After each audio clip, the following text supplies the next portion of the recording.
The gallery opening is exactly the kind of event I usually avoid. Too many people with too much money, admiring art they don't understand while drinking champagne that costs more than my monthly rent. But my best friend Claire had begged, and I owed her for covering my shifts at the bookstore last month when I had the flu. So here I am, nursing sparkling water and trying to look like I belong among Chicago's elite in a dress Claire insisted I borrow. It's beautiful midnight blue silk that flows like water, but it's not mine. Nothing here is mine. That piece speaks to the commodification of human connection in late-stage capitalism. A voice says beside me. I turn to find a man, studying the same abstract painting I've been pretending to understand. He's tall, well over 6 feet, with dark hair silvered at the temples and features that look carved from marble. His suit probably costs more than my car, and he wears it with the casual confidence of someone who's never had to think about money. Does it? I ask, looking back at what appear to be random paint splatters. I thought it was just about chaos. His laugh is genuine and warm, honest, refreshing. He extends his hand. Matthias Cade, Elena Russo. I shake his hand and notice the calluses that seem at odds with the expensive suit. Not soft hands. Hands that have worked at something. Russo, he repeats, and something flickers in his eyes. Italian? 3rd generation. My great-grandparents came through Ellis Island. I take a sip of water. You? Mixed heritage. German and Welsh, mostly. His smile doesn't quite reach his eyes. Tell me, Elena Russo, what brings you to an event you clearly don't want to attend? I should be offended, but he's right. That obvious? You've been standing in the same spot for 20 minutes, haven't touched the champagne, and you're wearing borrowed shoes. He nods toward my feet. They're half a size too small. You keep shifting your weight. Heat rises in my cheeks. I didn't realize I was being studied. Observing, not studying. There's a difference. He gestures toward a quieter corner of the gallery. Walk with me? Those shoes look painful. I should decline. Should make an excuse and find Claire, who's disappeared somewhere with the artist she's been flirting with all evening. Instead, I follow this stranger who notices the borrowed shoes and doesn't make me feel small for wearing them. We walk slowly through the gallery, and he's easy to talk to in a way that surprises me. He asks questions about my work at the bookstore, about the degree in art history I'd abandoned halfway through when the money ran out, and about my life in a way that feels genuinely curious rather than polite. What about you? I ask as we stop before a painting that actually moves me, something abstract but emotional. What do you do? Import-export, he says smoothly. Family business. Less interesting than it sounds. Everything sounds interesting when you don't know the details. I study the painting. The way red bleeds into black. It's the details that make things boring or beautiful. Philosophy from a bookstore clerk. Former art history student, I correct. We're trained to find meaning in everything. His phone buzzes, and I see his expression shift as he reads the message. The easy warmth disappears, replaced by something harder, colder. I need to make a call, he says. Will you wait? Just 5 minutes. I should find my friend, please. The word is soft, almost urgent. 5 minutes, Elena. I promise it's important. There's something in his eyes, some intensity that makes me nod. He disappears toward the gallery's private offices, and I'm left wondering what just happened. I don't wait 5 minutes. I wait 3 before my curiosity gets the better of me. I follow the direction he went, telling myself I'm just looking for a bathroom, not actually pursuing a stranger through a gallery. The voices reach me before I see anything. Low, urgent, angry. I don't care what your timeline is. Matthias's voice, but different. Commanding, dangerous. The shipment arrives Tuesday, and if your people aren't ready to receive it, that's your problem. Mr. Cade, with respect. You don't get to talk about respect. Ice in every word. You're 3 weeks late on payment. 3 weeks. In my business, that's an insult that gets people killed. I should leave. I should turn around and walk away and forget I heard anything. But I'm frozen, listening to this man who'd been charming and warm transform into someone else entirely. Tuesday, Matthias says. Cash, the full amount plus the late fee we discussed. And if you ever make me wait again, we won't be having a conversation. We'll be having a funeral. Footsteps. Coming toward me. I turn quickly, walking back toward the gallery proper, my heart hammering. Import-export. Family business. The euphemisms click into place with sickening clarity.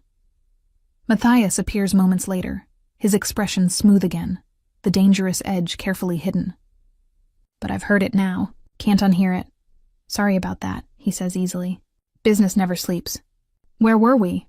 I should make an excuse. Should find Claire and leave and forget this entire encounter. Instead, I hear myself say, import-export. Is that what we're calling it? His eyes sharpen, and I see the exact moment he realizes I heard something I shouldn't have. The air between us changes, becoming charged with a different kind of tension. Elena, I should go. I start to move past him, but his hand catches my arm. Gentle but firm. Wait, please. He releases me immediately when I tense. I can explain. You don't owe me an explanation. We just met. I'm nobody. You're not nobody. He steps closer, and I should back away, but I don't. And I do owe you an explanation, because I'm about to ask you something important. I can't imagine what marry me. The words land like a physical blow. I actually laugh, the sound sharp and disbelieving. What? Not really, pretend. He's not smiling. I need a wife, temporarily, for business purposes. You need money. I saw the past due notices in your bag when you set it down. Horror floods through me. You looked through my bag? The bag fell open. I saw without looking. He pulls out a business card and writes something on the back. $1 million. 6 months of your time. Simple arrangement. Clearly defined terms. You're insane. I'm desperate. The honesty in his voice stops me from walking away. I need someone who's not connected to my world, who can play a role convincingly. You need money for what I'm guessing are medical bills, based on the hospital billing statements. My mother's cancer treatments. The debt that's drowning me, that made me drop out of school, that keeps me working 2 jobs and still falling behind. Why me? I whisper. Because you're authentic. Because in the world I operate in, everyone is performing all the time. You don't know how. He pockets his phone. Because you heard something you shouldn't have, and instead of trying to use it as leverage, you tried to leave. This is crazy. Completely. He extends his hand again, offering the card. Think about it. That's my private number. Call me if you're interested in discussing terms. I take the card, though I tell myself I'm going to throw it away the moment I'm alone. One condition, Matthias says as I turn to leave. If you agree, if we do this, you have to trust me completely. No questions about my business, no investigating, no trying to be more involved than the role requires. Why would I agree to that? His eyes hold mine, dark and honest and dangerous. Because the less you know, the safer you are. And despite what you might think after hearing that phone call, I don't want you in danger. I find Claire 20 minutes later, make excuses about not feeling well, and escape into the Chicago night. The card burns in my clutch, Matthias's number a promise and a threat in equal measure. At home in my tiny studio apartment, I look at the stack of bills on my kitchen counter. Medical debt, student loans, rent that's due in a week. The numbers that define my life, that keep me trapped in a cycle I can't escape. $1 million, 6 months. Pretend to be his wife. I should tear up the card. Should forget this entire insane encounter. Instead, I add Matthias Cade's number to my phone and lie awake all night thinking about impossible. Choices in the price of desperation. I make it 3 days before I call him.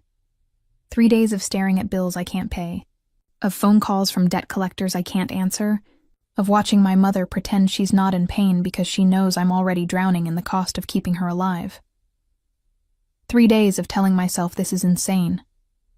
That I can't possibly agree to pretend to marry a man who's clearly involved in something criminal, that there has to be another way. But there isn't another way. I've exhausted every option, applied for every assistance program, and worked every shift I can physically manage. The math doesn't work. It will never work. My mother will die because I can't afford to save her, and I'll spend the rest of my life buried under debt for treatments that weren't enough.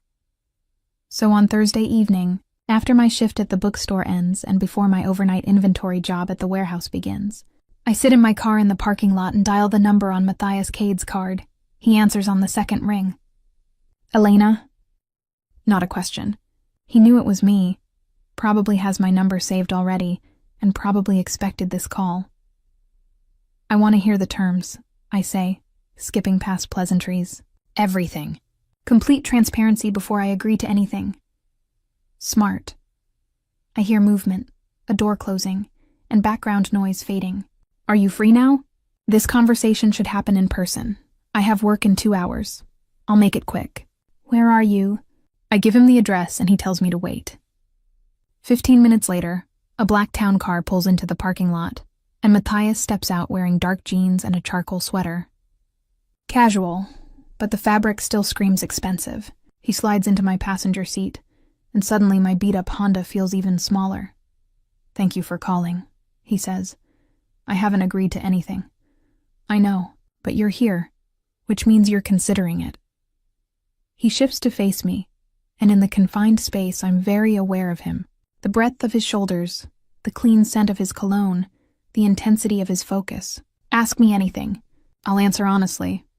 Why do you need a fake wife? Because the people I do business with value family, tradition, and stability.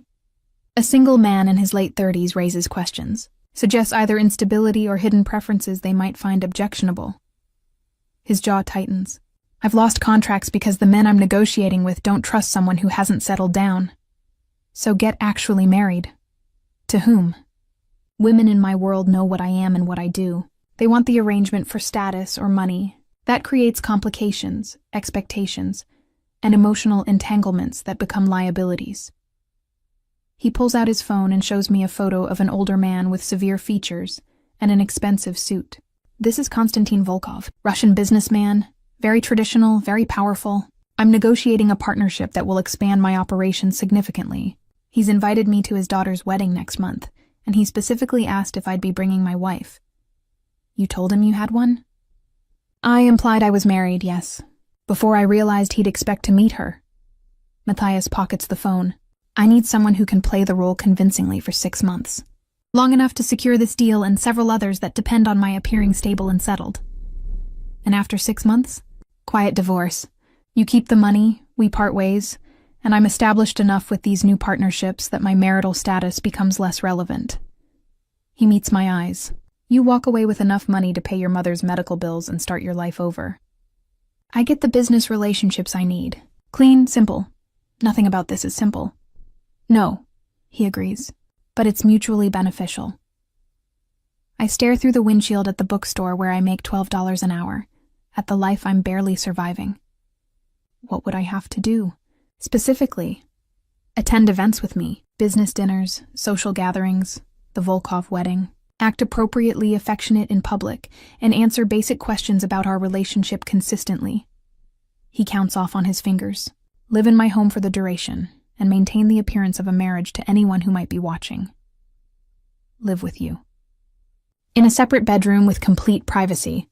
The house is large enough that we'd rarely see each other if you prefer it that way. His voice softens slightly. I'm not asking for anything physical, Elena. This is a performance, not a real relationship. But people will see what we show them. A couple that's comfortable together, that has chemistry, that appears genuinely married. The rest is none of their business. I process this, trying to find the trap, the hidden clause that makes this more than he's saying. What about your family? Won't they know it's fake? Something dark crosses his face. I don't have family. Not anymore. My parents are dead, and I have no siblings or close relatives who would question the arrangement. I'm sorry. Don't be. It's ancient history. He shifts gears smoothly. Businessman again. You'd need to sign a comprehensive NDA. Everything you see, hear, or learn about my business stays confidential. Violation of that agreement would have serious legal consequences. Legal being the polite word for something else. His smile is sharp. I meant what I said, Elena. I don't want you in danger. The NDA is enforced through legitimate legal channels, not threats. I'm not going to hurt you for breaking the contract. I'll just sue you for everything you have. Which would be nothing since I'm broke. Then I'd suggest not breaking the contract. He pulls out a folder I hadn't noticed him carrying.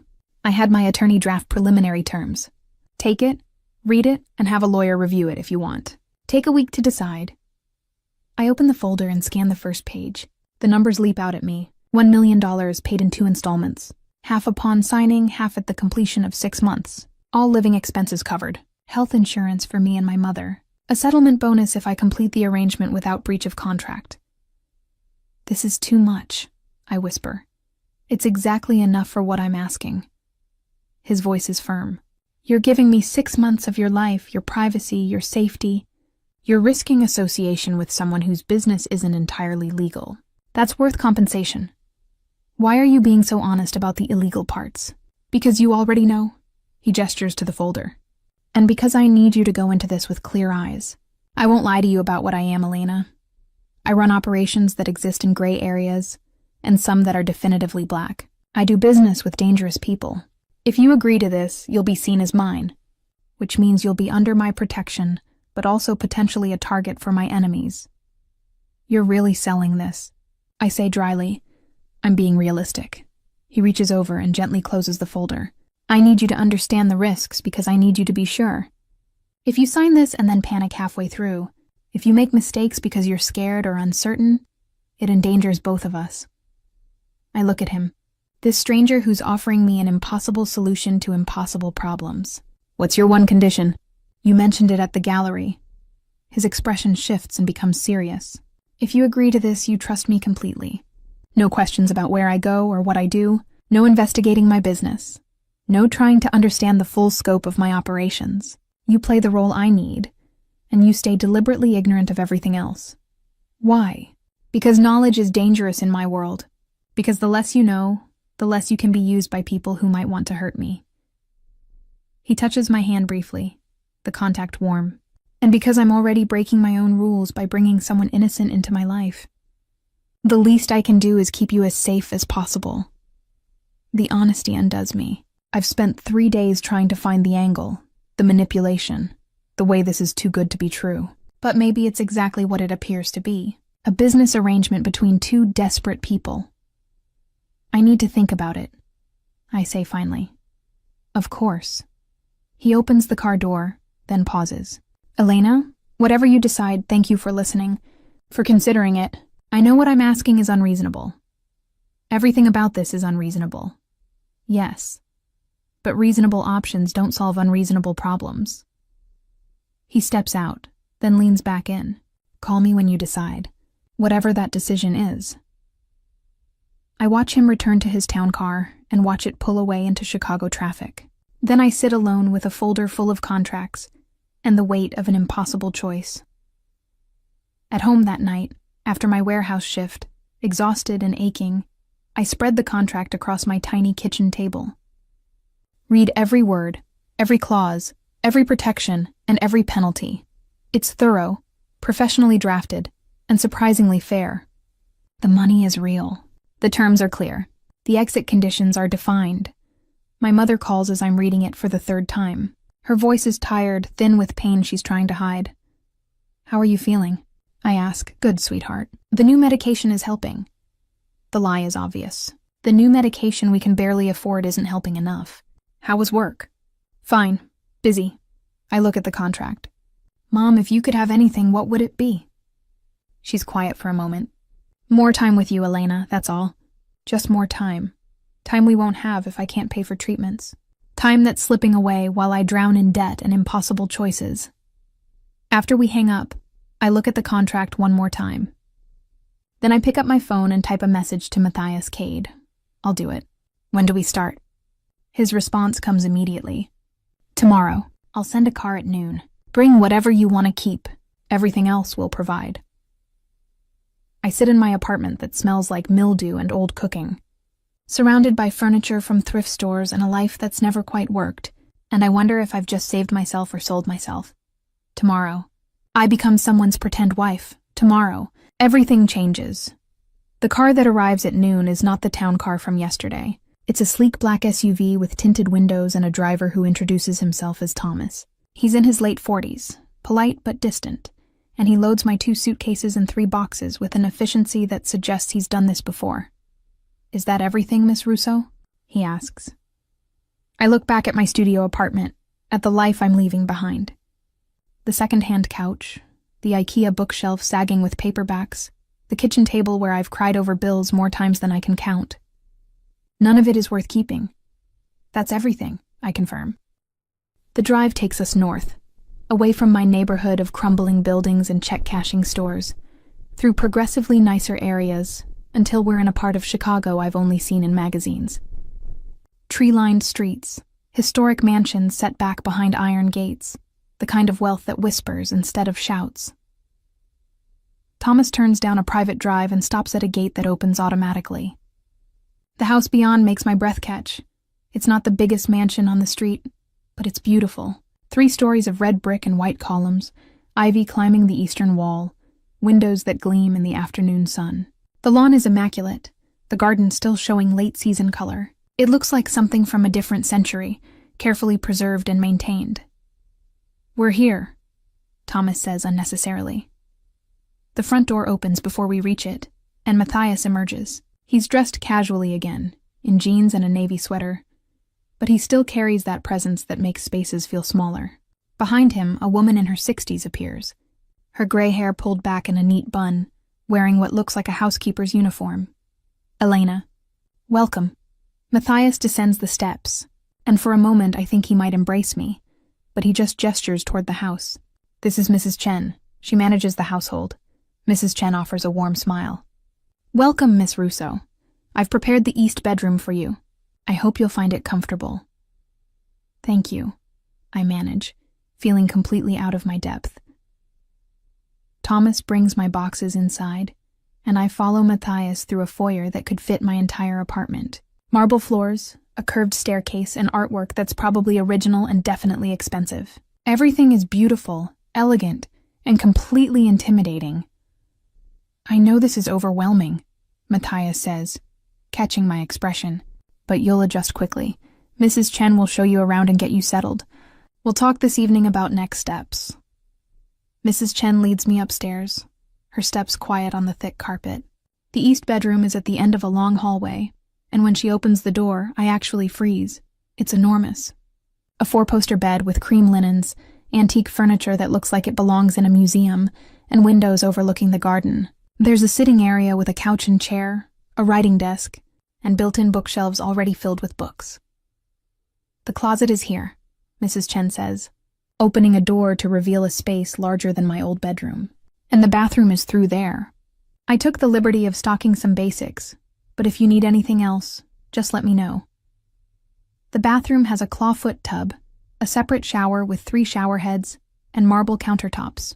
Luxury products line the shelves, everything high-end and unused. "This is too much," I whisper. "Mr. Cade wanted you to be comfortable." Mrs. Chen's smile is kind. "You're going to be living here for 6 months, dear. Might as well enjoy it." She leaves me alone to unpack, and I stand in the middle of this beautiful room, feeling like an imposter. My 2 suitcases and 3 boxes look pathetic against all this space. Everything I own fits in a corner of the closet. I'm hanging up the few nice clothes I have when someone knocks. A young woman enters, maybe my age, with bright eyes and an easy smile. "Hi, I'm Sophie, Mr. Cade's assistant. He asked me to take you shopping this afternoon if you're up for it." "Shopping?" "For clothes, shoes, and accessories. Everything you'll need for the next 6 months." She pulls out her phone and shows me a list. "We have events coming up and you'll need appropriate outfits. Mr. Cade said to get whatever you want, no budget restrictions." This feels surreal. "I don't need part of the arrangement," Sophie interrupts gently. "You can't attend a $50,000 a plate charity gala in borrowed shoes. No offense." She'd said it kindly, but the reminder still stings. "This is a role I'm playing, and I need the costume to match." "Okay," I agree. "Let's go shopping." The next 4 hours are a blur. Sophie takes me to boutiques I've only walked past, never dared to enter. Personal shoppers materialize, pulling dresses and suits and casual wear, building a wardrobe from nothing. I try on clothes that cost more than I used to make in a month and watch Sophie approve purchases with Matthias's black card without flinching. Evening gowns for galas, cocktail dresses for dinners, business casual for daytime events, and designer jeans for casual appearances. Shoes, bags, and jewelry. Everything I might need to look like someone who belongs in Matthias Cade's world. "You have good taste," Sophie says, as I emerge from a dressing room in a jade green dress that fits perfectly. That's the one for the Volkov wedding. Elegant but not trying too hard. How do you know about the wedding? I organize Mr. Cade's schedule, book his travel, and coordinate his events. She approves the dress and adds it to the growing pile. I know everything about his professional life and nothing about his personal one. That's how this works. There's a message there, a boundary being established. Sophie is friendly but not my friend. She works for Matthias and serves his interests, and I should remember that. By the time we return to the house, I'm exhausted. The SUV is loaded with shopping bags, evidence of an afternoon that cost more money than I've earned in years. Mrs. Chen helps bring everything upstairs and hangs the new clothes in my closet with the care of someone handling precious objects. When she leaves, I sit on the bed and try to process. This morning, I lived in a studio apartment with mildew problems. Tonight, I'm surrounded by luxury I can barely comprehend. Tomorrow, I'll start pretending to be married to a man I met 4 days ago. A soft knock interrupts my spiral. Elena, it's Matthias. May I come in? I open the door and he enters carrying 2 glasses of wine. He hands me one, and I notice he's changed into dress pants and a white shirt, sleeves rolled to his elbows. How are you holding up? He asks, overwhelmed, terrified, wondering if I've made a massive mistake. I sip the wine and let it warm me. Your house is beautiful. Thank you. It was my parents before they died. I've tried to maintain it the way they would have wanted. He moves to the window and looks out over the garden. I know this is a lot, Elena. The house, the clothes, the sudden change in circumstances. But I need you to understand something. What? He turns back to me and his expression is serious. Starting tomorrow, we're married. Not legally yet, but in every way that matters to the people watching. That means we need to be convincing, comfortable with each other, and able to navigate social situations as a unit. How do we do that when we barely know each other? We learn, quickly. He sets down his wine glass. I've blocked off tomorrow to brief you on everything you need to know. My background, my business connections, and our cover story for how we met.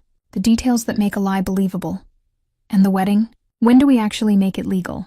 End of the week. Small ceremony, just paperwork really, with my attorney and Mrs. Chen as witnesses. The prenuptial agreement protects both of us and ensures the marriage dissolves cleanly after 6 months. The word marriage sends an unexpected chill through me. I knew this was the arrangement, but hearing it stated so plainly makes it real in a way it hasn't been. I'm scared, I admit quietly. Good. That means you're taking this seriously.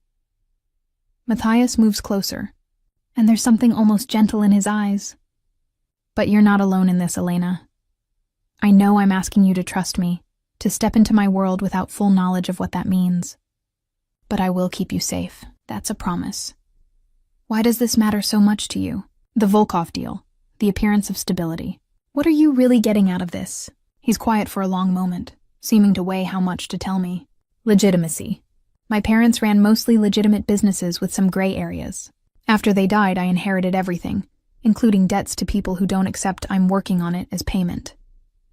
I've spent the last 15 years building the operation into something sustainable, something that could eventually transition fully legitimate. But you can't do that while you're still doing illegal things. Exactly. The Volkov partnership gives me access to legitimate supply chains and legal distribution networks. It's the bridge between what I am and what I'm trying to become. His jaw tightens. But men like Volkov, they value tradition, family, and the appearance of stability. A single man with no family looks unreliable, looks like someone with something to hide. So you need me to make you look stable. I need you to make me look human.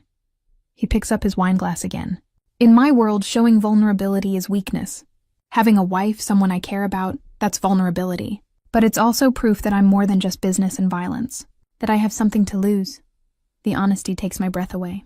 You're telling me that pretending to care about me makes you look more trustworthy? No.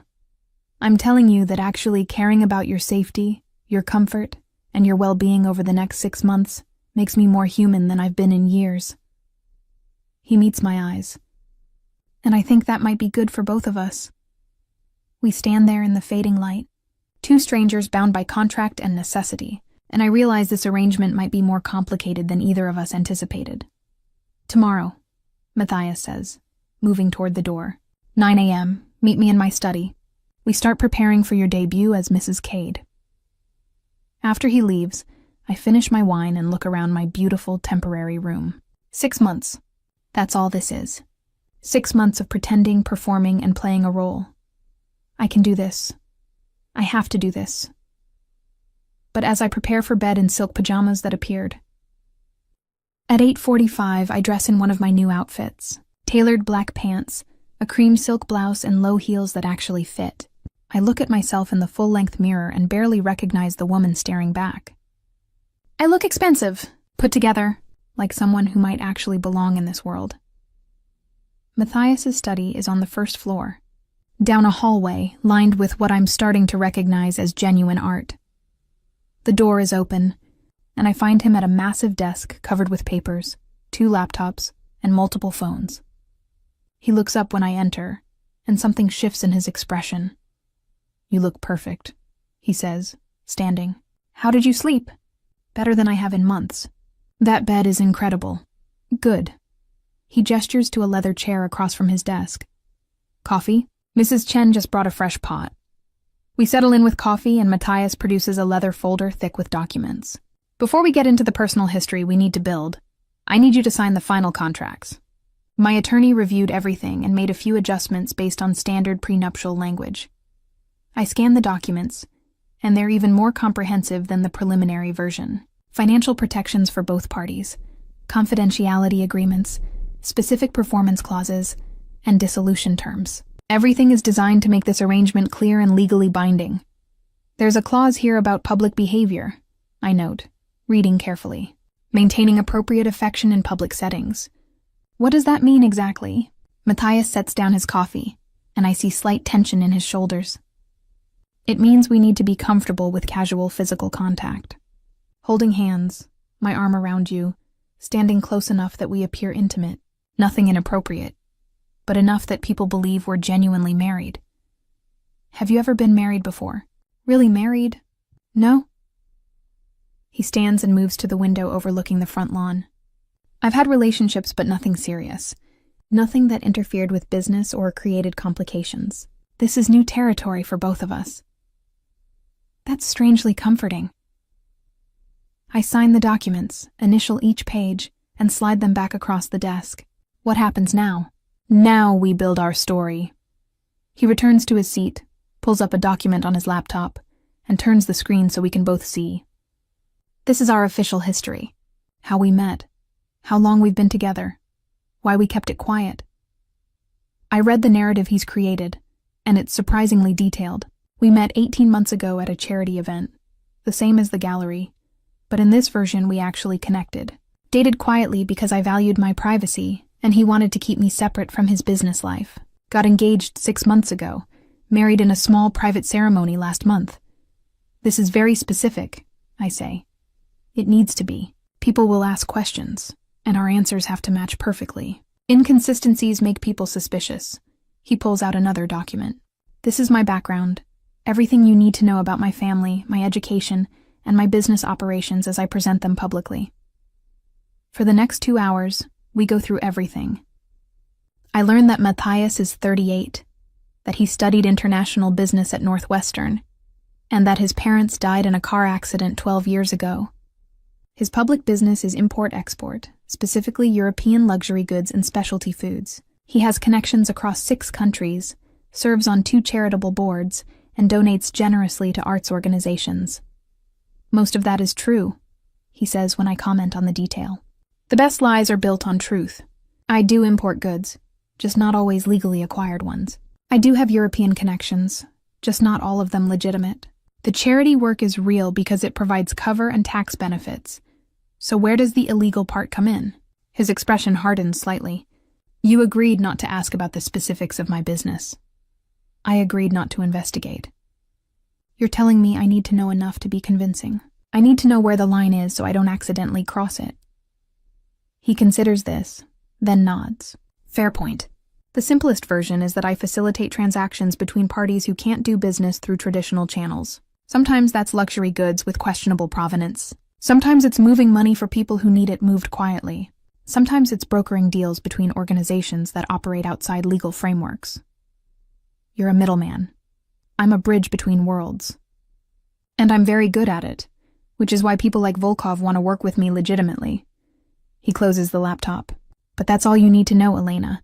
The rest is compartmentalized for your protection. We break for lunch, which Mrs. Chen serves in a sunlit dining room. The food is incredible, some kind of pasta with fresh vegetables and herbs, but I barely taste it.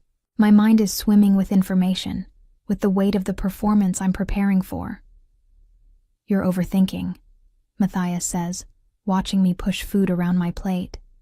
I'm memorizing. There's a lot to remember. Then let's practice. He sets down his fork. Pretend we're at a dinner party.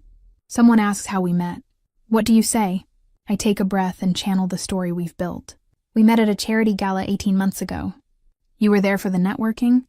I was there with a friend who worked for the hosting organization. You made a terrible joke about the art being overpriced, and I laughed when I should have been offended. A real smile crosses his face. That's good, natural. What happened next? You asked me to dinner. I said no because I thought you were too smooth, too polished. You persisted. Eventually I said yes because you seemed genuinely interested in what I thought, not just how I looked. And I was. He says quietly, Your intelligence is what makes this work.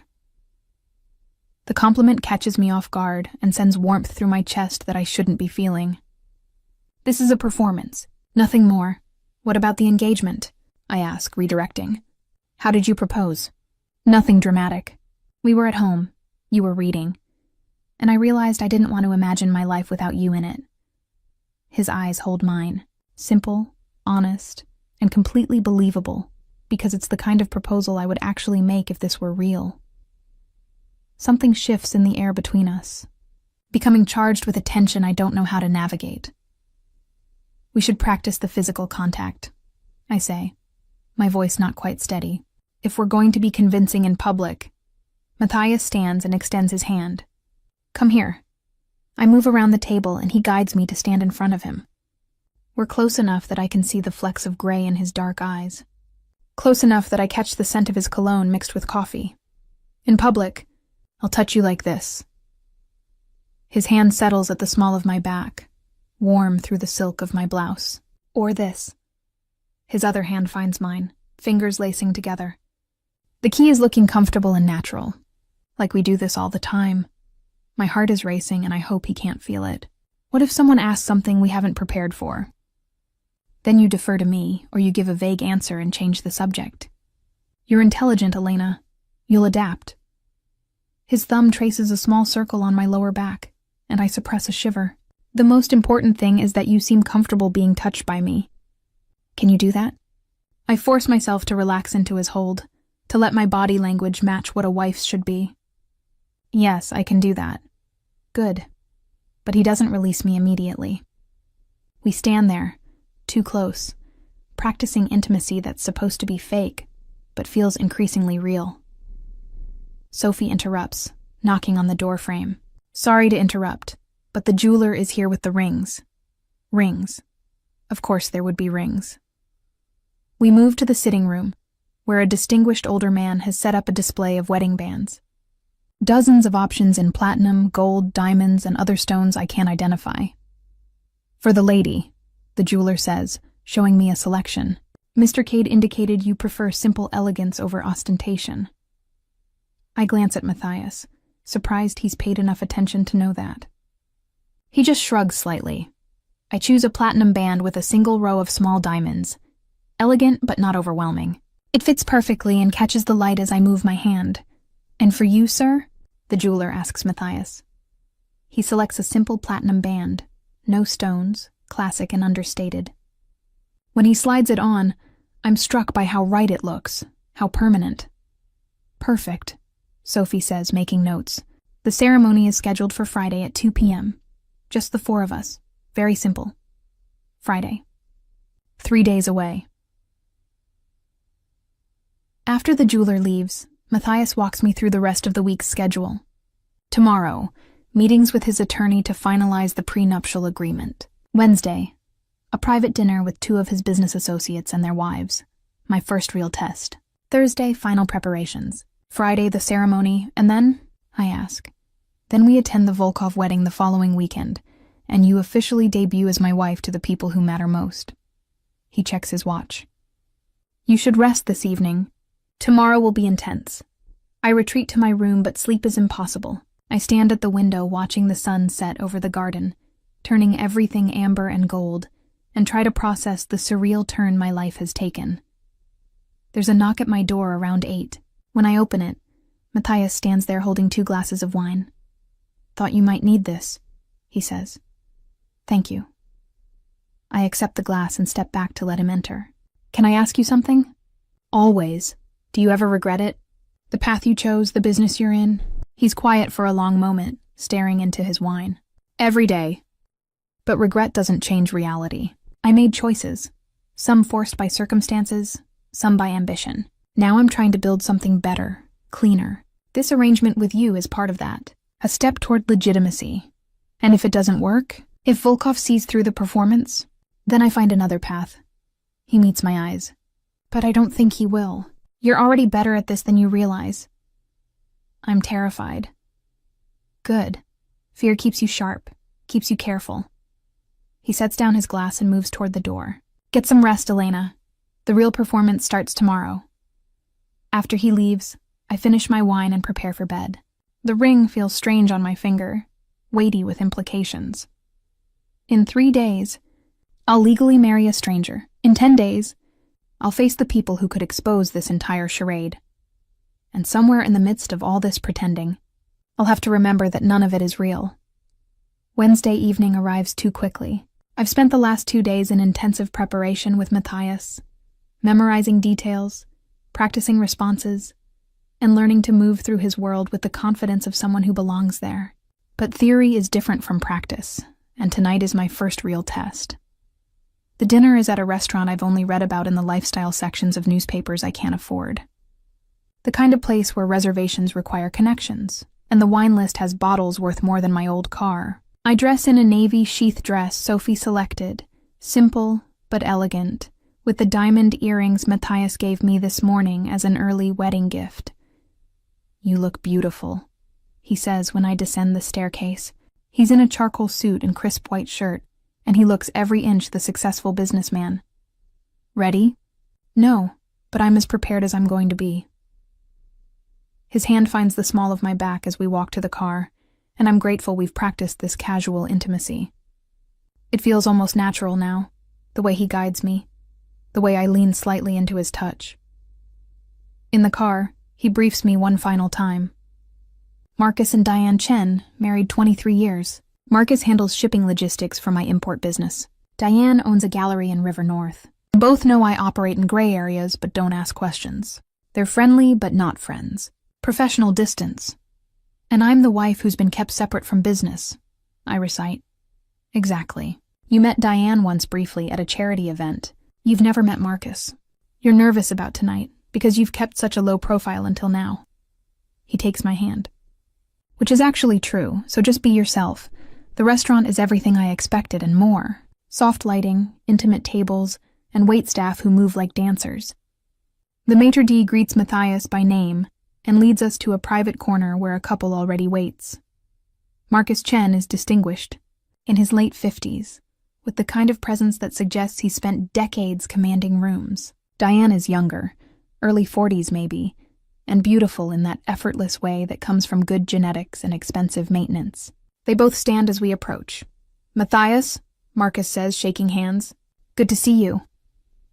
Marcus, Diane, thank you for making time. Matthias's hand moves to my back. I'd like you to meet my wife, Elena. The word wife sends a small thrill of anxiety through me. This is it. The performance starts now. Elena, it's wonderful to finally meet you properly, Diane says, her smile warm. I remember seeing you briefly at the museum benefit last spring, but we didn't get to talk. I mentally checked the timeline we'd built. Last spring would have been when Matthias and I were supposedly dating, but keeping it quiet. Yes, I remember. You were with the artist discussing the bronze sculptures. Something approving flickers in Diane's eyes. Good memory. her expression seems to say. We settle at the table, and a sommelier appears with wine recommendations. Matthias defers to Marcus, who orders something French and undoubtedly expensive. The first minutes are filled with small talk and safe topics. The weather, the restaurant's new menu, and an upcoming art exhibition. Then Diane leans forward slightly. So, Elena, you have to tell us how Matthias finally convinced you to marry him. He's been stubbornly single for as long as we've known him.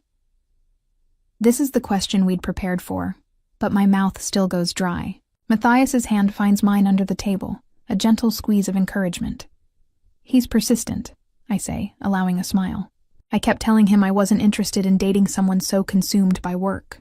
But he kept showing up, kept making time even when his schedule was impossible. She made me work for it, Matthias adds, his voice warm with manufactured affection that sounds disturbingly real. Turned me down 3 times before she agreed to dinner. Smart woman, Marcus says. Never make anything too easy. The food arrives in courses, each more elaborate than the last. I follow Diane's lead on which fork to use and which glass is for which wine. The conversation flows, and I find myself relaxing incrementally. They're asking questions, but nothing hostile. Just the normal curiosity of people meeting someone new. What do you do, Elena? Diane asks over the 3rd course. Matthias has been mysteriously vague. I work at a bookstore, I say, sticking to the truth we'd decided on, specializing in rare and antiquarian books. It's small, independent, and not particularly glamorous. But you love it, Matthias interjects, and there's something in his voice that makes me look at him. He's watching me with an intensity that seems beyond performance. I do. Did. I stumble slightly, remembering I'm supposed to have quit to focus on being his wife. It was hard to leave, but the hours weren't compatible with Matthias's schedule. That's a shame, Diane says, and she sounds genuinely sympathetic, though I understand. Marcus's work consumed everything until I put my foot down about boundaries. The conversation shifts to the challenges of balancing careers and relationships, and I listen more than I speak, gathering information about how people in this world navigate partnership and power dynamics. Marcus orders another bottle of wine, and as glasses are refilled, his attention turns fully to me. Elena, I hope you don't mind me saying, but you're not what I expected. My heart skips. What did you expect? Someone more polished, perhaps. Matthias operates in circles where appearance is everything. You seem refreshingly genuine. I can't tell if it's a compliment or a subtle accusation. Beside me, Matthias has gone still, alert. I'll take that as a compliment, I say carefully. I've never been very good at pretending to be something I'm not. Marcus smiles. It is a compliment. In our world, genuine is rare, valuable. He raises his glass to Matthias. You chose well, my friend. The tension breaks, and I realize I've passed some kind of test I hadn't known I was taking. Dessert arrives. Something involving chocolate and gold leaf that's almost too beautiful to eat. The conversation has shifted to business. Vague references to shipments and schedules that I politely ignore. This is the boundary Matthias established. I'm present but not involved, supportive but not curious. Elena, Diane says, drawing me into a separate conversation while the men discuss logistics. I'm hosting a small gathering next month. Very intimate, just a few couples. I'd love for you and Matthias to come. That sounds lovely, I say, genuinely meaning it. Diane is easier to talk to than I expected, less performative. Good. She lowers her voice slightly. And between us, I'm glad Matthias found you. He's been alone too long, too consumed by work. You're good for him. The statement catches me off guard because I can hear the sincerity in it. She actually believes this marriage is real, that I'm somehow transforming Matthias's life. He's good for me too, I say. And I'm surprised to find I mean it at least partially. The security he's providing, the relief from constant financial terror, the way he's been unexpectedly respectful and honest. It is good, even if it's not real. The dinner winds down after 3 hours. Matthias settles the bill with a black card, and we say our goodbyes in the restaurant's entrance. Marcus shakes Matthias's hand, then surprising me, pulls me into a brief hug. Welcome to the family, he says quietly. Take care of him. He needs someone who sees beyond the business. In the car, I exhale shakily. How did I do? Perfectly. Matthias's voice carries genuine warmth. Marcus doesn't trust easily and he trusts you. That's significant. He said, "Welcome to the family." What family? In our world, family isn't just blood. It's the people you trust with your life, your business, and your secrets. He looks at me in the dim interior. Marcus considers me family. By extension, now you are too. The weight of that settles over me. I've been absorbed into something larger than a simple arrangement. Something with loyalties and obligations I don't fully understand. Diane invited us to a gathering next month, I say. I know. She texted me while we were saying goodbye. He shows me his phone. She really likes you. That's unusual. Diane is typically suspicious of new people. Should I be worried that I'm apparently good at deceiving people? You're not deceiving. You're adapting. There's a difference. His hand finds mine again, and this time there's no audience to perform for. You were yourself tonight, Elena. That's why it worked. We arrive home, and Mrs. Chen has left tea and cookies in the kitchen. Matthias pours while I kick off the heels that have been pinching for the last hour. 2 more days until the ceremony, I say, accepting the tea. Am I allowed to be terrified? You'd be strange if you weren't. He sits beside me at the kitchen island, closer than necessary. But you've already proven you can do this. Tonight was the hard part. Tonight was dinner. The Volkov wedding will have hundreds of people, including the man this entire arrangement is designed to impress. True, but you'll have had practice by then, and you'll have me. His eyes hold mine. I meant what I said, Elena. I'll keep you safe. That includes making sure you're never in a situation you can't handle. The sincerity in his voice undoes something in my chest. Why do you care? Beyond the business arrangement, beyond needing me to play this role, why do you actually care if I'm comfortable or scared or struggling? He's quiet for a long moment, staring into his tea. When he speaks, his voice is low. Because you reminded me what it feels like to be around someone genuine. Someone who isn't calculating angles or hiding agendas. And because despite everything, despite the fact that this started as pure business, I like you, respect you, want you to be okay. That's dangerous, I whisper. For both of us, I know. He stands, putting distance between us, which is why we maintain boundaries. Remember, this is temporary. Don't let it become more complicated than the arrangement we signed. He's right. We both know he's right. But as I watch him leave the kitchen, as I sit alone with tea and the echo of his confession, I can't help thinking it's already more complicated than either of us intended. Friday will make it legal. The Volkov wedding will make it public. And somewhere in the middle of all this pretending, I'm terrified we're going to forget it's not supposed to be real. I climb the stairs to my beautiful temporary room, slip between silk sheets and stare at the ceiling. The ring on my finger catches moonlight from the window, glinting with promises I'm not sure either of us can keep. In 2 days, I become Mrs. Matthias Cade, and I have no idea if I'm ready for what that actually means. Friday morning dawns gray and drizzling, the kind of Chicago weather that matches my anxious mood. I've barely slept, my mind cycling through everything that's about to happen. In 6 hours, I'll legally marry a man I've known for less than 2 weeks. A man whose business operates in shadows, whose world I'm only beginning to understand, whose one condition was that I trust him completely without asking questions. I should be terrified. I am terrified. But there's something else underneath the fear, something I don't want to examine too closely. Mrs. Chen brings breakfast, but I can barely eat. She notices, her expression softening with what looks like maternal concern. Wedding day nerves are normal, dear, she says gently, even when it's a small ceremony. If only she knew how abnormal this entire situation is. Sophie arrives at 10 with a garment bag and a makeup artist in tow. Mr. Cade said to keep it simple but elegant, she explains, unzipping the bag to reveal a cream-colored dress. Registry office appropriate, but still special. The dress is beautiful. Knee-length silk with delicate lace at the collar and sleeves. Fitted but not tight. Expensive but understated. Exactly what someone would wear to a low-key civil ceremony. The makeup artist works quickly, enhancing rather than transforming. You have beautiful bone structure, she says, blending something along my cheekbones. Mr. Cade said natural, glowing. That's what we're going for. By 1:30, I'm dressed and ready. The woman in the mirror looks like a bride, even though this isn't a real wedding. The cream dress, the subtle makeup, the way my dark hair has been styled in soft waves. I look happy. The illusion is perfect. Matthias waits downstairs in the foyer, and when he sees me descending the staircase, something shifts in his expression. He's in a dark navy suit with a cream tie that coordinates with my dress, looking impossibly handsome and suddenly very real. "Elena," he says quietly. "You're stunning. Thank you. You clean up well yourself."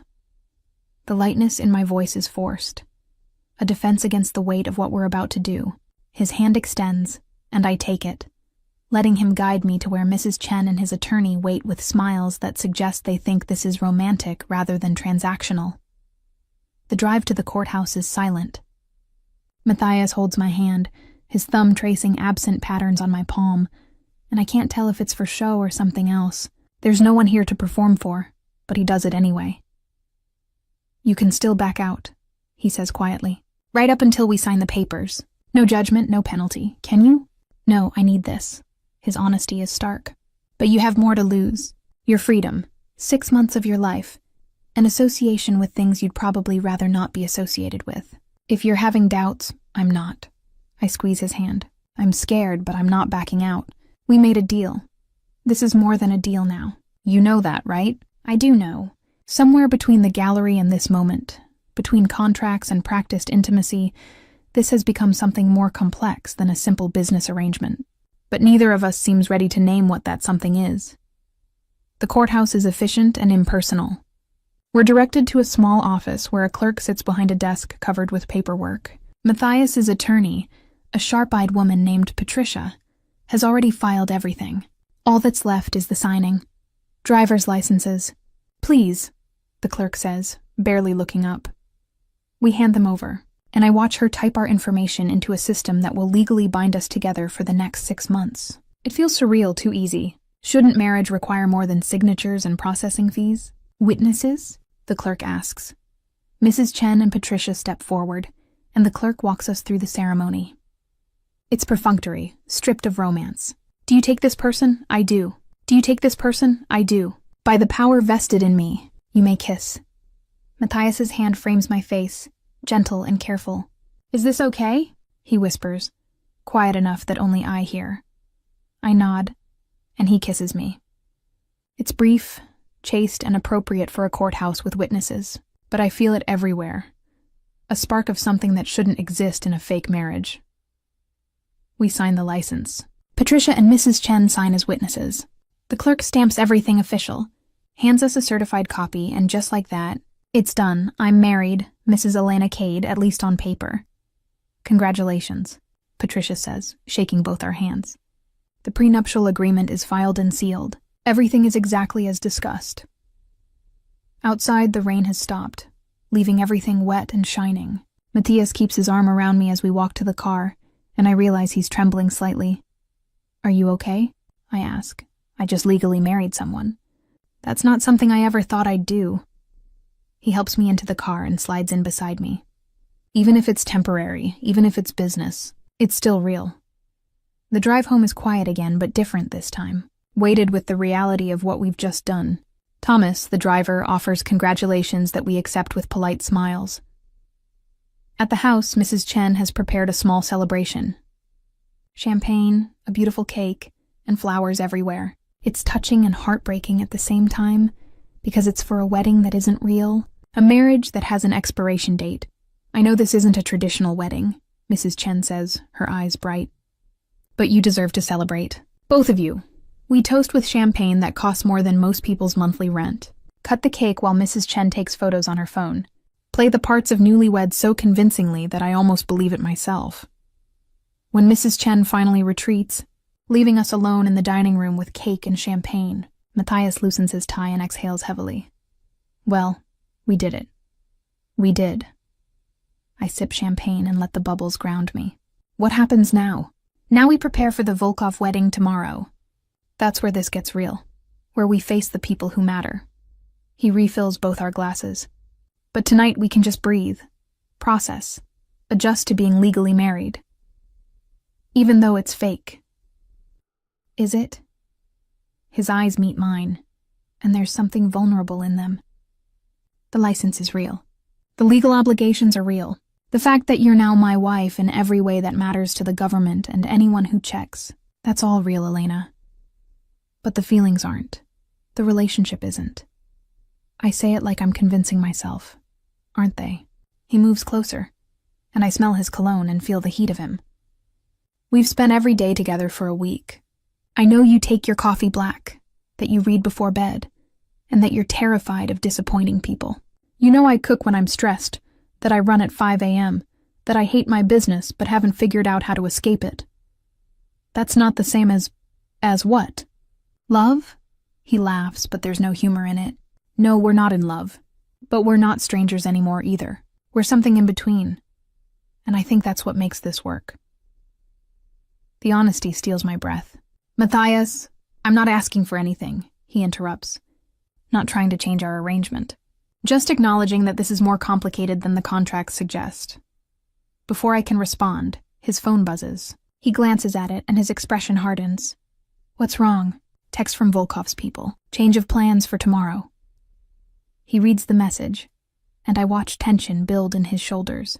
The wedding has been moved to a private estate outside the city. More intimate setting, they say. Closer scrutiny is what they mean. Is that bad?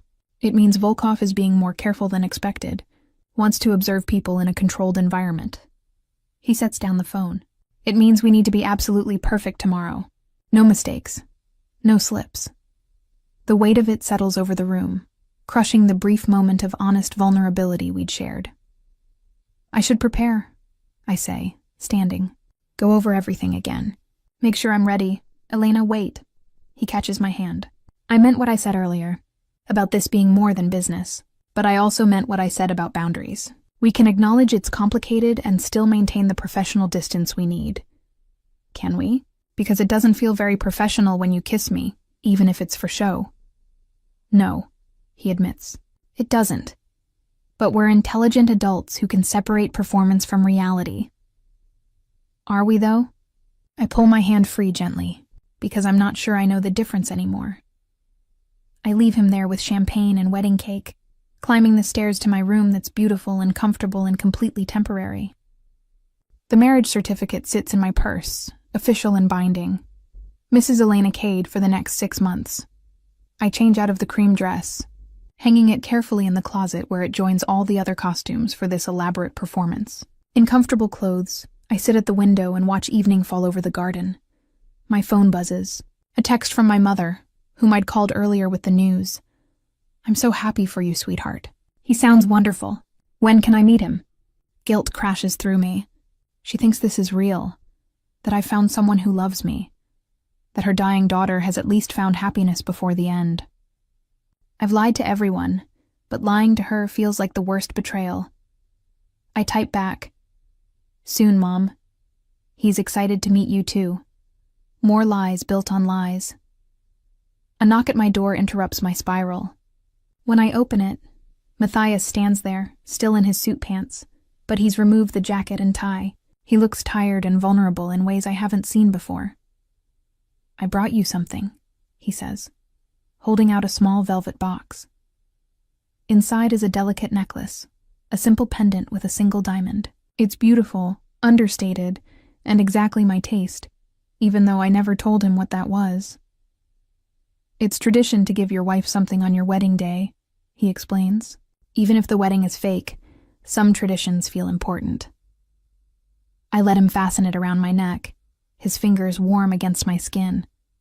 In the mirror, we look like what we're pretending to be, a couple on their wedding night, comfortable and intimate. Thank you, I whisper. It's beautiful. You're welcome. He doesn't step away immediately. Tomorrow is going to be intense. The Volkov wedding, meeting his family, being scrutinized by people who are experts at reading deception. But you can do this, Elena. You've already proven that. And if I can't, if someone sees through us, then we adapt, improvise, find another way. His hands settle on my shoulders, grounding me. But I don't think that will happen. You're better at this than you believe. He leaves me with the necklace and renewed anxiety about tomorrow. I prepare for bed, going through the motions of an ordinary Friday night that's anything but ordinary. I'm married now, legally bound to a man who operates in shadows, who's hired me to play a role, and who looks at me sometimes like I'm more than just an employee. Tomorrow I meet the people who could expose everything. Tomorrow the real performance begins.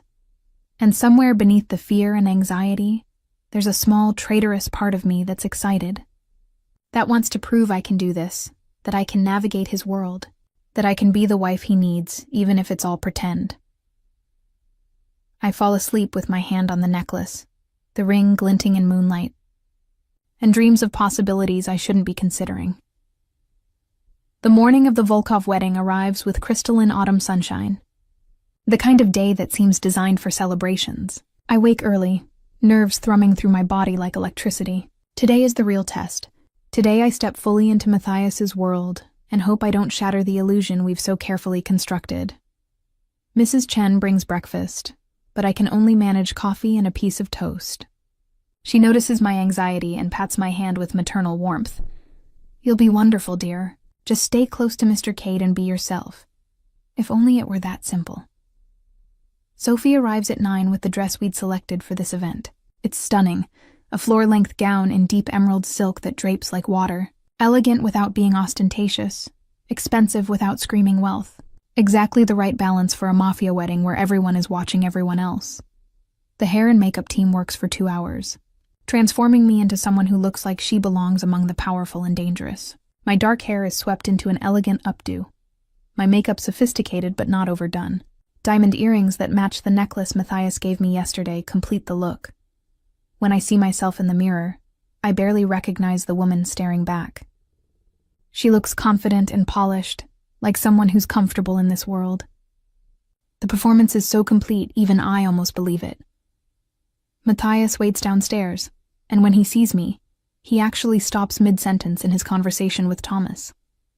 He's in a tuxedo, black and perfectly tailored, looking dangerous and elegant in equal measure. "Elena," he says, and there's something in his voice that makes my pulse jump. "You look incredible. Thank you. You're not so bad yourself." Sophie fusses with my dress one final time, ensuring everything is perfect. Remember, the wedding starts at 2, but the custom is to arrive early for the pre-ceremony reception. You'll have time to meet people and establish yourself before the formal events begin.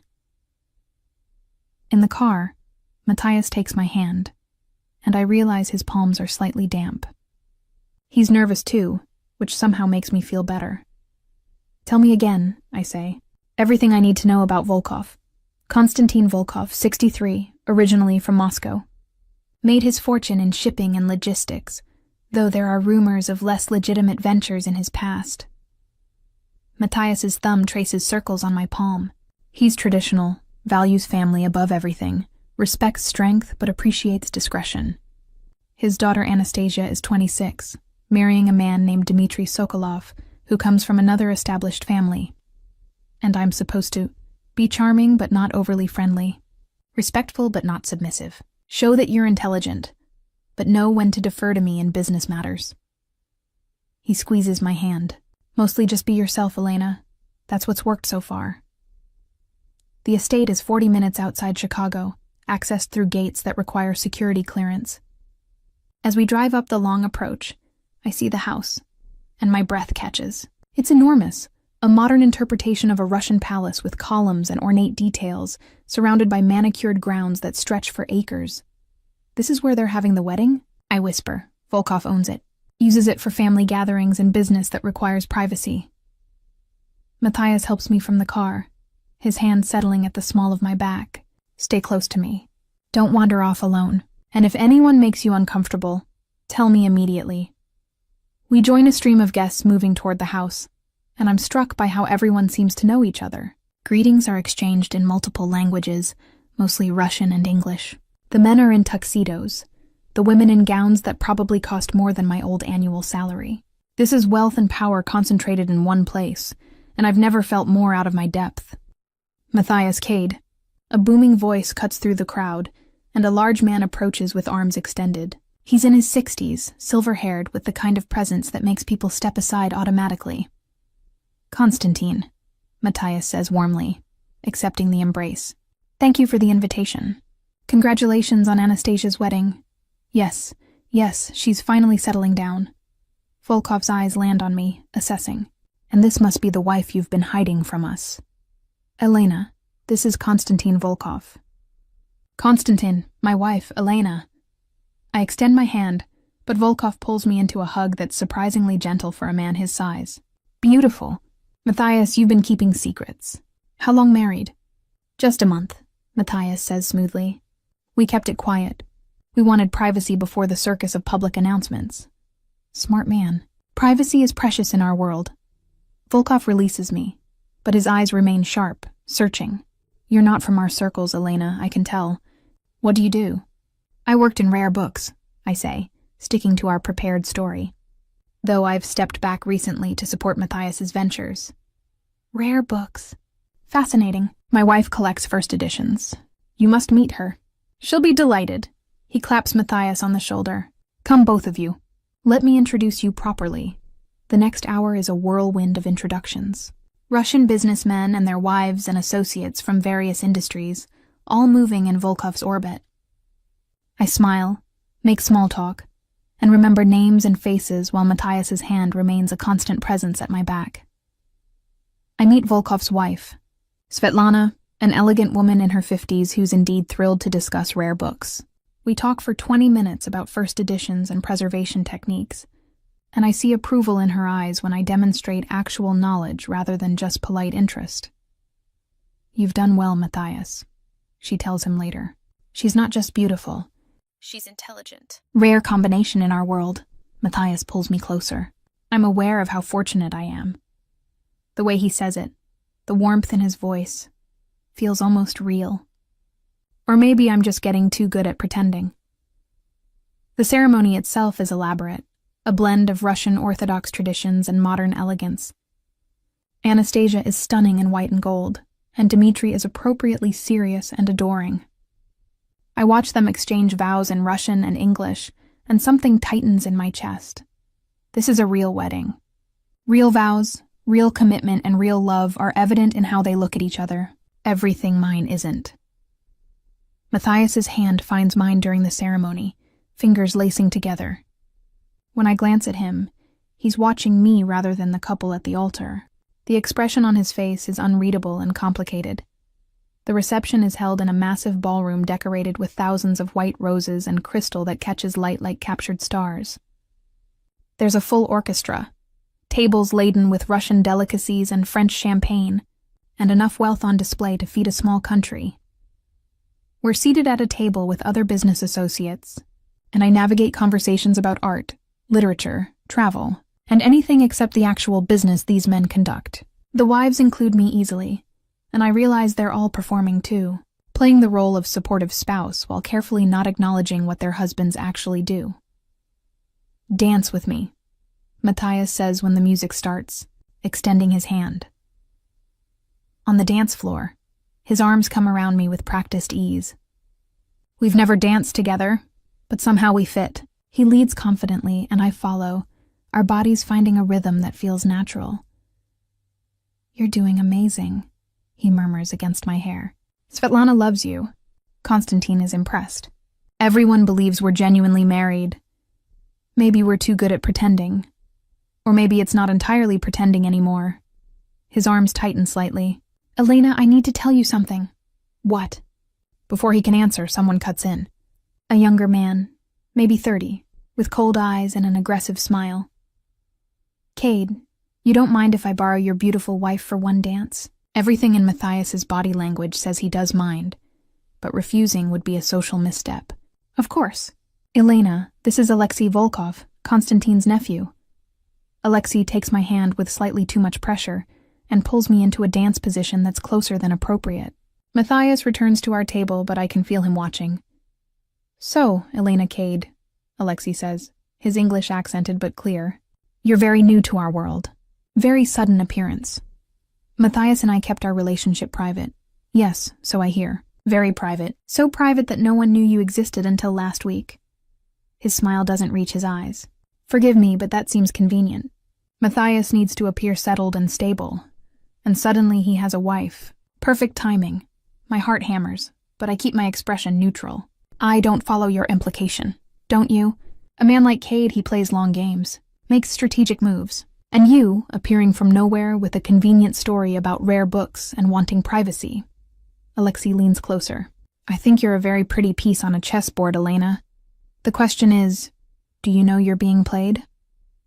I think you're being incredibly rude to someone you just met. I'm being honest. Rare in our world. The music swells and he spins me expertly. But perhaps you do know. Perhaps you're playing your own game. Either way, you should be careful. Men like Cade, they use people. And when they're done, those people tend to disappear. The song ends, and Matthias is there immediately, his hand firm on my elbow.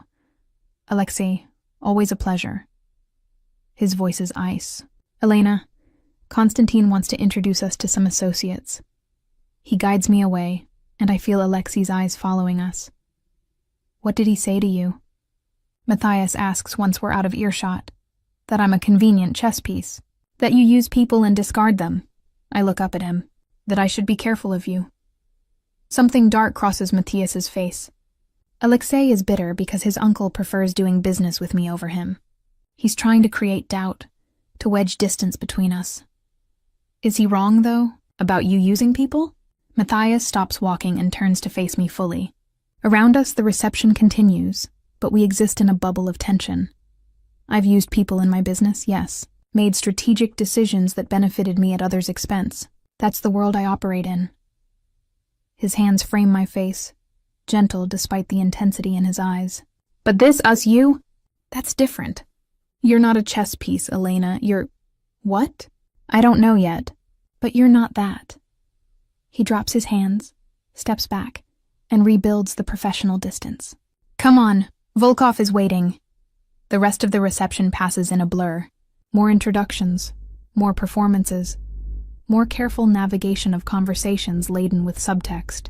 By the time we're in the car heading home, I'm exhausted from the constant vigilance. You were perfect, Matthias says in the darkness. Everyone bought it completely. Even Alexei's suspicions don't matter because Konstantin and Svetlana are convinced. Good. That's good. I lean my head against the window and watch Chicago's lights approach. Matthias, what were you going to tell me? Before Alexei interrupted. He's quiet for so long I think he won't answer. Then, softly. This arrangement might have started as business, but somewhere along the way, you became someone I actually care about. Someone whose happiness and safety matter beyond the contract. The confession hangs in the air between us. Dangerous and honest. That's complicated, I whisper. I know. The arrangement has an end date. I know that too. So what do we do with that information? He takes my hand and brings it to his lips in a gesture that's achingly tender. We finish what we started. We honor the contract. And then, when 6 months are up, we see what's real and what was performance. It's not a declaration of love, not a promise of forever, but it's honest, and right now that feels like enough. At home, he walks me to my door and we stand in the hallway like awkward teenagers. Thank you, he says, for today, for everything. You were extraordinary. I had a good partner. He leans in slowly, giving me time to pull away. When I don't, he kisses me. It's different from the courthouse kiss, deeper, more real. When we break apart, we're both breathing hard. Good night, Elena, he says, his voice rough. Good night, Matthias. I close the door and lean against it, my fingers touching my lips. 6 months suddenly feels both too long and not nearly long enough. The week after the Volkov wedding settles into an unexpected rhythm. Matthias and I navigate this strange new normal where we're legally married, publicly committed, and privately trying to maintain boundaries that feel increasingly artificial. Monday morning, I wake to find a note slid under my door. Meeting with Volkov this afternoon. Need you there. Business lunch, 2 p.m. Dress professionally. M. I find him in his study, already dressed in a slate gray suit, working through emails with the focused intensity I've come to recognize. Morning, I say from the doorway. Your note was cryptic. He looks up and something softens in his expression. Good morning. Coffee's fresh in the kitchen. And sorry for the short notice. Volkov called an hour ago and wants to discuss the partnership details. He specifically requested you be there. Me? Why? Because in his world, wives are part of business decisions. Svetlana sits in on all his major negotiations. Matthias stands and moves around the desk. It's actually a sign of respect. He sees you as my partner, not just decoration. But I don't know anything about your actual business. You know enough, and you're smart enough to follow along, ask intelligent questions, and make me look good. He pours coffee for both of us. Plus, you impressed Svetlana. That carries significant weight with Konstantin. The meeting is at a private club in the financial district, the kind of place with leather chairs and oil paintings of dead rich men. Konstantin waits in a private room, Svetlana beside him, both dressed impeccably. Matthias, Elena, welcome. Konstantin embraces us both. Please sit. We have much to discuss. The next 2 hours are an education in how legitimate and illegitimate businesses blur together. Konstantin talks about shipping routes, distribution networks, and supply chain optimization. On the surface, it's legal commerce, but the subtext is clear.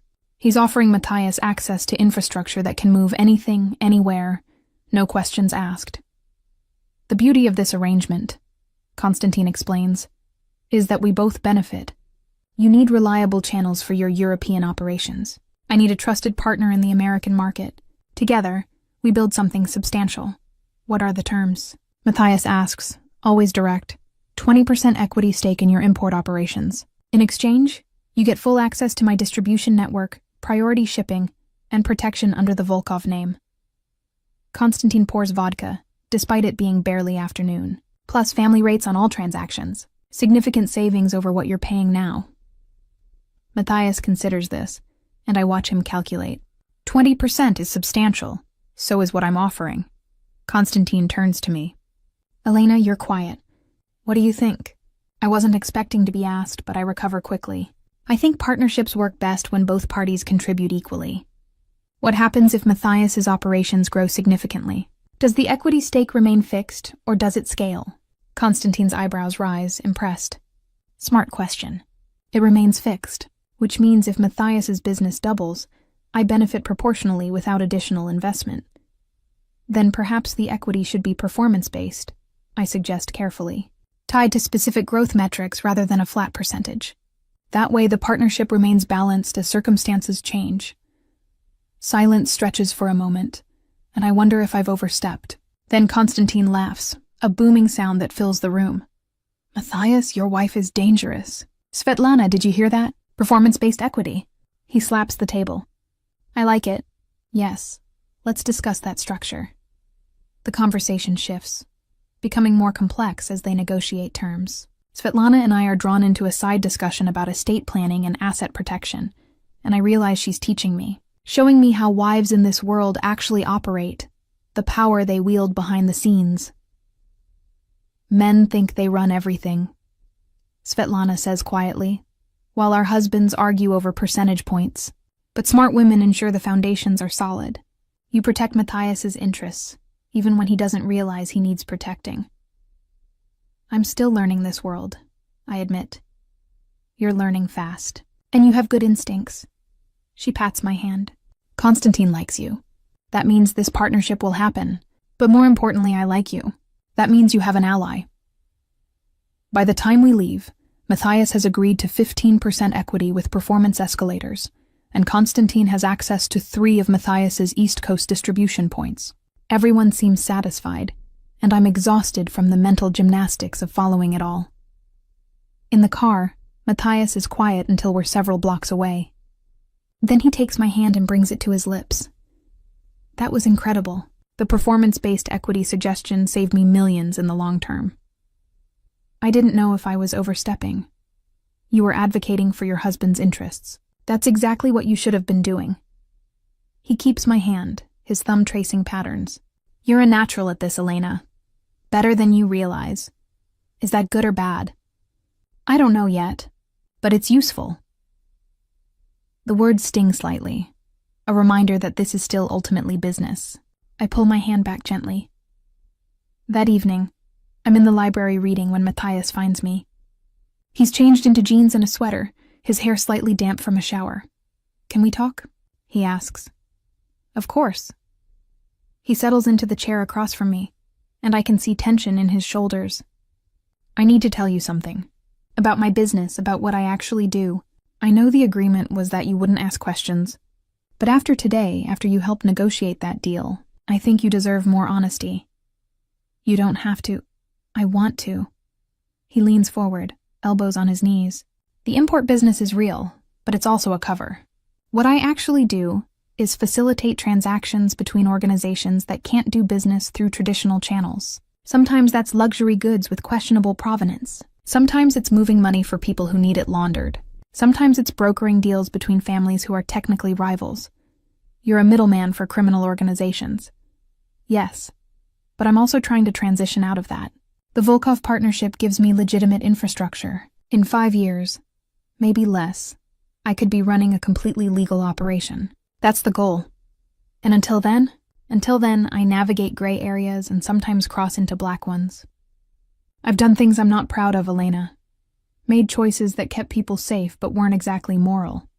His eyes meet mine. I'm telling you this because you're in deep enough now that you deserve to know what you're really part of. I process this. The weight of his honesty.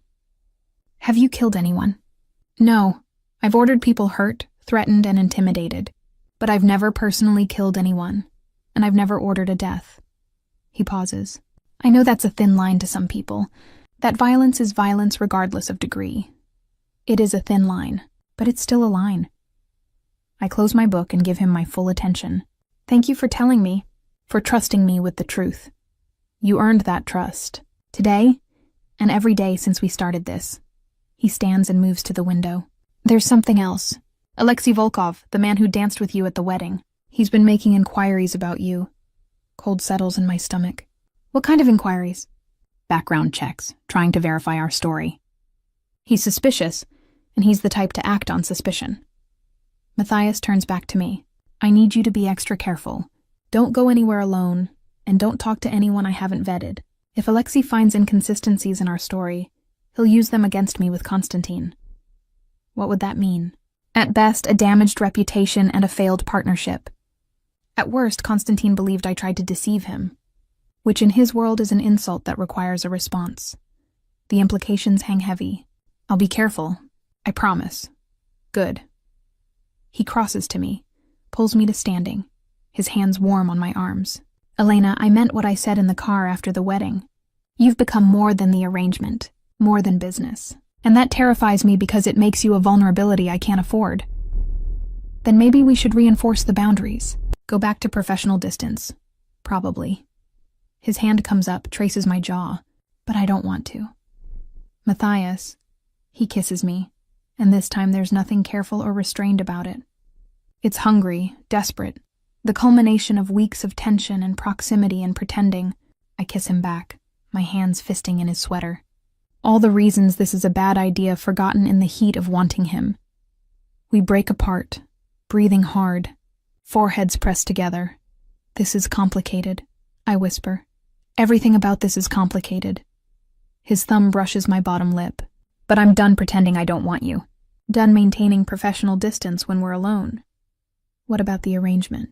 The contract? The contract says you pretend to be my wife for 6 months. It doesn't say we can't make parts of it real if we both want that. His eyes search mine. Do you want that?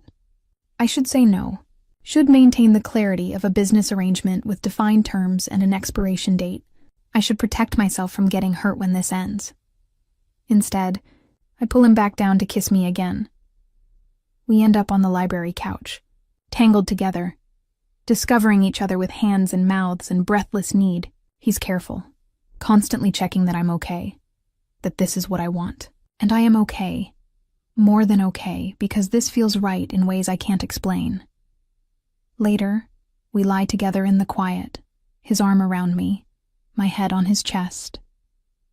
What does this mean? I ask quietly, I don't know, but we have time to figure it out. His fingers trace patterns on my shoulder. 4 more months until the arrangement ends. We can see where this goes. No pressure, no expectations beyond what we already agreed to. And if it ends badly, then we part as planned, and you still get everything the contract promised. He kisses the top of my head. But Elena, I don't think it will end badly. I think we might be building something real here.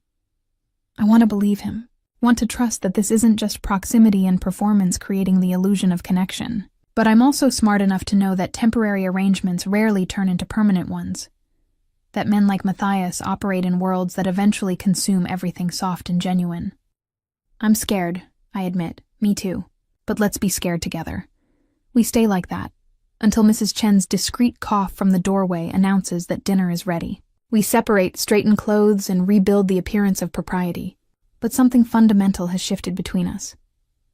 At dinner, Matthias holds my hand above the table instead of hidden beneath it. Tell Mrs. Chen we'll take coffee in the library together afterward. Looks at me with open affection, rather than carefully controlled performance. It feels dangerous and exhilarating, and exactly like falling for someone you know you shouldn't. That night, I lie in my bed alone, touching the necklace he gave me and the ring on my finger, and wonder if I'm making the best decision of my life or the worst. My phone buzzes with a message from him, even though he's just down the hall. Thank you for trusting me. Sleep well, wife. The word wife used to feel like a costume. Now it feels like something I might want to keep. I text back, good night, husband. And despite everything I know about the temporary nature of this arrangement, I fall asleep smiling. The next 3 weeks unfold like a dream I'm afraid to wake from. Matthias and I settle into a rhythm that blurs every boundary we tried to maintain. We have breakfast together, work side by side in his study, and attend dinners and events as the perfectly matched couple everyone believes us to be. And at night, more often than not, I end up in his room or he in mine. The pretense of separate bedrooms abandoned. This wasn't the arrangement, I say one morning, wrapped in his sheets while early sunlight streams through the windows. No, it wasn't. His arm tightens around me. Are you complaining? I don't know what I am. I trace patterns on his chest, feeling the steady beat of his heart. Confused, maybe. This was supposed to be simple. Nothing about us has ever been simple. He kisses my temple. But Elena, I need you to know something. What's happening between us is not just convenience or proximity. I have genuine feelings for you. The words send warmth and terror through me in equal measure. Matthias, you don't have to say it back. I just need you to know that whatever happens when the 6 months are up, what I feel is real. Before I can respond, his phone buzzes. He glances at it and his expression shifts immediately from soft to hard. What's wrong? Alexei, he's escalating his investigation into you. Matthias sits up, reading the message from someone on his security team. He's been to your old neighborhood, talked to people at the bookstore, and pulled records from the hospital where your mother was treated. Cold floods through me. Can he find anything that contradicts our story? It's not about when we met. That's airtight. But he might find enough to make Constantine question the timeline and wonder why I kept you hidden so long. He's already dressing, the tender moment completely shattered. I need to handle this. How? By having a very direct conversation with Alexei about boundaries and consequences. The dangerous edge is back in his voice, the criminal I sometimes forget he is. Get dressed. We're going out. Where? To remind certain people that I'm not someone to underestimate. An hour later, we're in a warehouse district I don't recognize. Matthias leads me inside a building that looks abandoned, but clearly isn't. Men I've never seen appear from shadows, all armed, all deferential to Matthias. Boss, one says. He's in the back office. Alexei Volkov sits in a chair that's been bolted to the floor, his hands zip-tied in front of him. He's roughed up, sporting a split lip and the beginning of a black eye, but his expression is defiant. Cade, I wondered when you'd show up. His eyes land on me. And you brought the prize. How sweet. Elena, wait outside, Matthias says. But I don't move. No. If this is about me, I should be here. Something like approval flickers in Matthias's expression before he turns his attention to Alexei. You've been making inquiries about my wife. That stops now. Or what? You'll kill me? I'm Constantine's nephew. That would be monumentally stupid even for you. I won't kill you. But I will make you wish I had. Matthias crouches to Alexei's level. You're going to call off your investigation. You're going to tell your uncle that you were wrong, that Elena and I are exactly what we appear to be. And you're going to do it because if you don't, I'll expose every shady deal you've made behind Constantine's back. Alexei's face goes pale. You're bluffing, am I? Matthias pulls out his phone and shows him something. 3 separate transactions where you skimmed money from your uncle's operations. 2 deals with the Bratva that Constantine specifically forbade. And my personal favorite, the mistress you're keeping in a condo your wife doesn't know about. How did you... I'm very good at what I do. And unlike you, I don't underestimate my opponents. Matthias stands. So here's what happens. You call Constantine right now, clear Elena's name, and I forget this evidence exists. Or you keep digging, and I send everything to your uncle, and let him decide what to do with a nephew who steals from family. Alexei looks between us, calculating odds. Finally he nods. Fine, but this isn't overcade. Yes, it is. Matthias cuts the zip ties himself. Because if you ever threaten my wife again, evidence won't save you. Nothing will. In the car afterward, I'm shaking from adrenaline. You had him kidnapped and beaten. I had him detained and encouraged to cooperate. There's a difference. Is there? I turn to face him. Matthias, he could go to the police. Report assault, kidnapping, all of it. He won't. Because then he'd have to explain why. And that would expose him to Constantine's wrath. Matthias takes my hand. I know this is ugly, Elena. This is the part of my world I usually keep you away from. But you needed to see it. Needed to understand what I'm capable of when someone threatens what's mine. I'm not a possession. No. You're infinitely more valuable than that. He brings my hand to his lips. You're the person I care about most in this world. And I will do whatever it takes to protect you. The intensity in his voice should frighten me. Instead, it makes me feel safer than I have in months. That night, Constantine calls to apologize. Alexei had confessed to inappropriate suspicions, Constantine explains. He assures Matthias that his nephew has been reprimanded and won't cause further problems. Crisis averted, Matthias says, hanging up. The partnership is secure.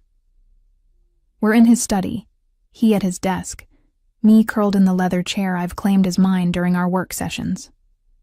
The past few weeks I've been helping him organize legitimate business operations, using my accounting background to streamline systems. Can I ask you something? I say always. The evidence you had on Alexei. How long have you known about his activities? 6 months. I make it my business to know everything about everyone I deal with. He closes his laptop. Knowledge is the most valuable currency in my world. Do you have files on everyone? Including me? I did. Had you thoroughly investigated before I offered the arrangement? His honesty is stark. But I deleted it all after we got married. Whatever you were before doesn't matter anymore. Only who you are now. And who am I now? He stands and moves around the desk to crouch in front of my chair. You're my wife. My partner. The person who makes me want to be better than I've been. His hands frame my face. You're the reason I'm actually committed to transitioning out of the illegal operations. Because I want a future that includes you, and that future can't exist if I'm constantly looking over my shoulder. Matthias, we still have 3 months left on the arrangement. What if nothing? I love you, Elena.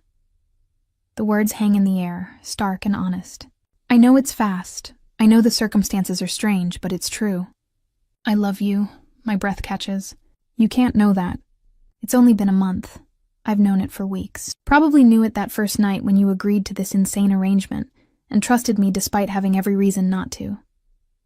He kisses me softly. You don't have to say it back. But I needed you to know. Tears blur my vision because the truth is I've felt it too. Somewhere between performance and reality, I've fallen completely for this complicated, dangerous, unexpectedly tender man. I love you too, I whisper, and that terrifies me. Good, we can be terrified together. He pulls me from the chair, and we end up on the couch, where we'd first crossed the line from pretend to real.